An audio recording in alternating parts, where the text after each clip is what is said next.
അപ്പോൾ നമ്മൾ ഇന്നത്തെ പരിപാടി ബീഫ് നല്ലിപ്പുലാവോ.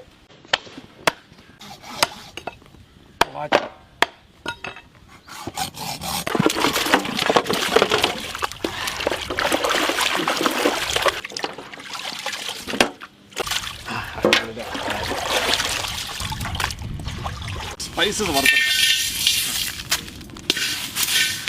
നല്ല ശുദ്ധമായ പശുവിൻ നെയ്യ്, കുറച്ച് ഓയിലോട് വെച്ചു, വലിയ തക്കാളി, വറമുളക് പൊടിച്ചു, ഇല്ലിട്ട് കൊടുക്കാം അല്ലേ, ഉപ്പിട്ട് കൊടുക്കാം, ഇനി കുറച്ച് ഇഞ്ചി വെളുത്തുള്ളി അരച്ചത്, അരച്ച മസാല, പുളി അല്ലേ, ബീഫൊക്കെ പാട്ടെ.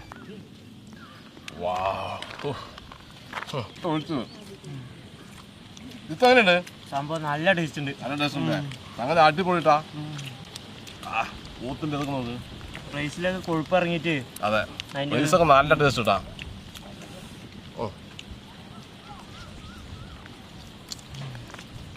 ഇതിനുള്ളൊരു സാധനമുണ്ട്, പതുക്കെ തട്ട എടുക്കണം. ഇതാണ് മജ്ജ, ഇതാണ് നല്ല പറഞ്ഞ സാധനം. ഇത് നമുക്ക് കുറച്ച് ചോറ്റിൽ കൂടെ ഇങ്ങനെ കലക്കിയിട്ട്